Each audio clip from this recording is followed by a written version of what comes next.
Okay. Let's play a Busch-Gass Gambit. Let's do it again and do it. Here we go. Here we go. Ooh, take my bomb. Take it again. One more time. There we go. Okay. That one is actually very good. I really just kind of lost the pawn for Italy. But this is a good opportunity to further explore this Gambit we were looking at earlier. Gambit Man, my favorite chess channel. Aw, appreciate you, Jared. Alright, what's up, everybody? We just sacrificed a pawn for nothing. Oh. Okay, yeah. Just relied about myself. Gambit glass is on, baby. Gambit glass is on. Okay. So, that was probably a good move. That's probably a good move.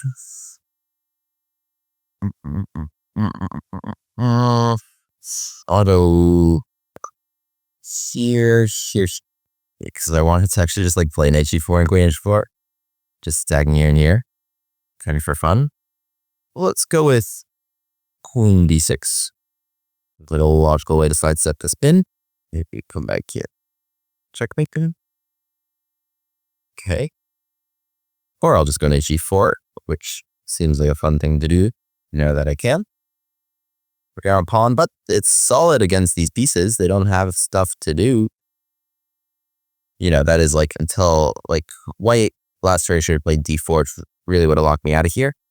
And then I think after bishop b6, bishop h4 is actually a really smart move, because then bishop c7, they can just play bishop g3 to cover h2. And then we would just trade here. So I think that would have been really solid. Not what happened. Instead, we go after h2, they have to play g3 to not get checkmated. Now, I kind of want to take advantage of this real quick. If I just trade everything on f2, nothing. Let's do something like queen g6. Again, d4 is a good move for white and would kind of cut me off. If they do it right now, though, it's attacking this, right? So I have to do something in tempo. Bishop defends this, by the way. d4, I would takes queen h5, threaten mate over here. Okay, you have to play h4. I mean, the other option with d4 is I can just take it. Queen takes d4, and now I'm no longer down a pawn, really. So they should move this. My point is that, like, let's say move away. Now I want to come to h5, a new route hitting h2. I come to h5, so now h4 gets induced. And after that, then maybe I keep zigzagging and come to e5. And I try to take on g3. If I take on g3, whoops. If I take on g3, the pawn is pinned. Shout out to you. So I just need to make that h-pawn move to not defend over here. Here, h5, h4. So they come here. Okay, it's also fine.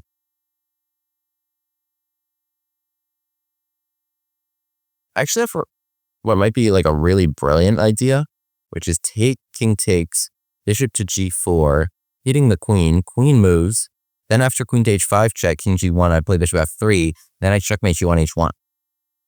Why doesn't that work? Here, takes, bishop g4, f3, queen h5 check, king g2, queen h3, that's also checkmate. Am I a genius? Am I a genius? Does this work? Knight takes h2 out of nowhere. This attack came out of absolutely nowhere. We were like just chilling. Okay, wait, hang on. I don't have that much time. Let's not parade before we won. Bishop g4 hit the queen. So that is going to clear the h5 square. My queen had no squares to step over here. Whoa. So if f3, check, you don't have g1 if you play f3. Shout out to that bishop. So, oh, well, now you just get mated here in queen h3. But you were getting mated either way.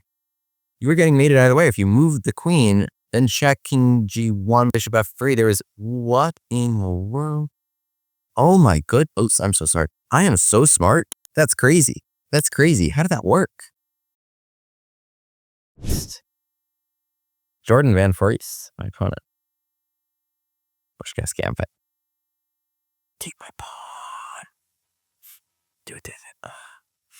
All right. Well, we'll go back. We'll go back to the undeclinable version of this gambit, where we keep hanging this pawn for so many moves in a row. Yes. Okay. Now we're doing it against an even stronger opponent.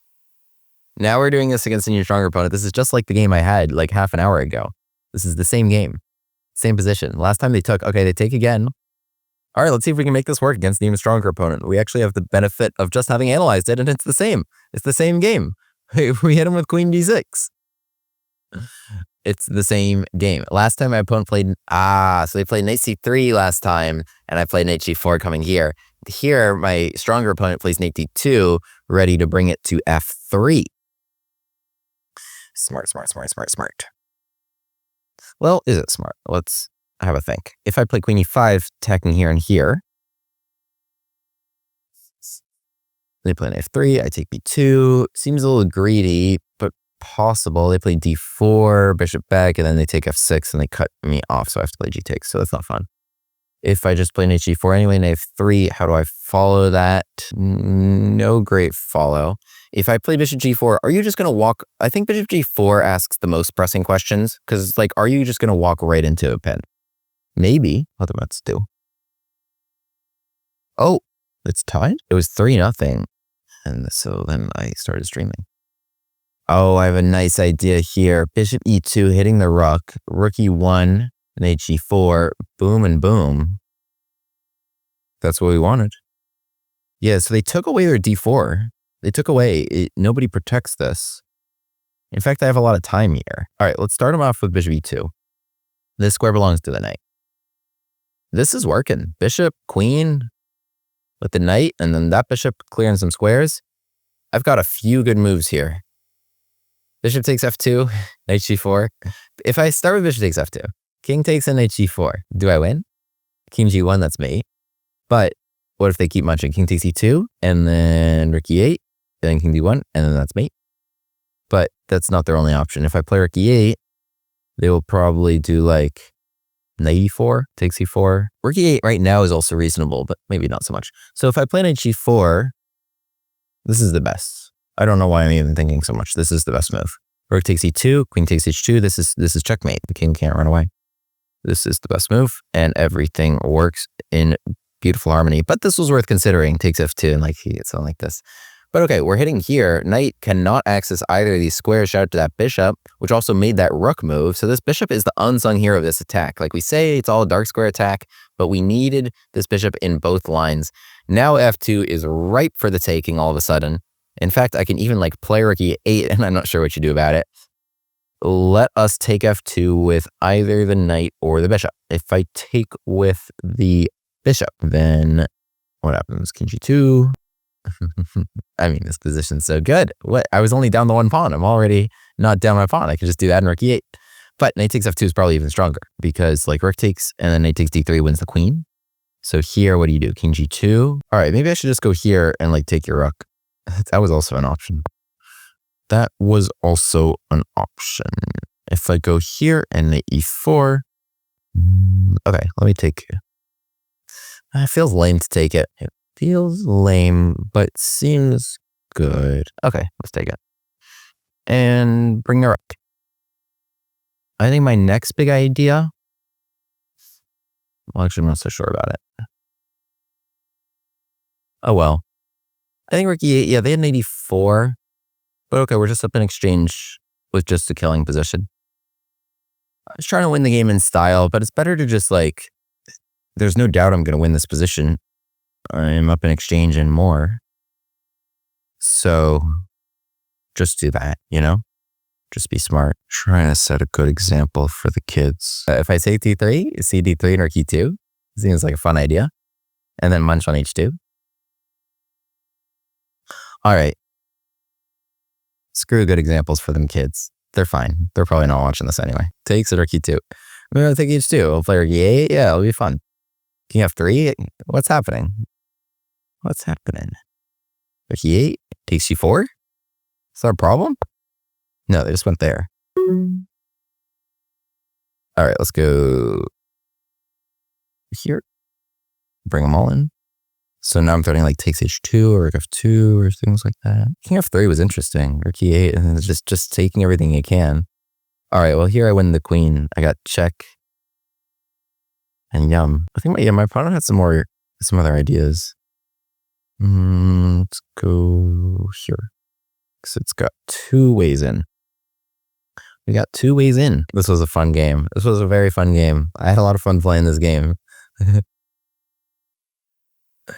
My opponent, I think, just became scared of me at the end, just when like king f1 and everything, which is another benefit to just attacking, is that, yeah, they become scared of you. They become scared of you. wgraif, the Gambit man, takes his seat at the board. e4, e5, knight f3, bishop c5. The Busch-Gass Gambit on the board. On with the Gambit classes.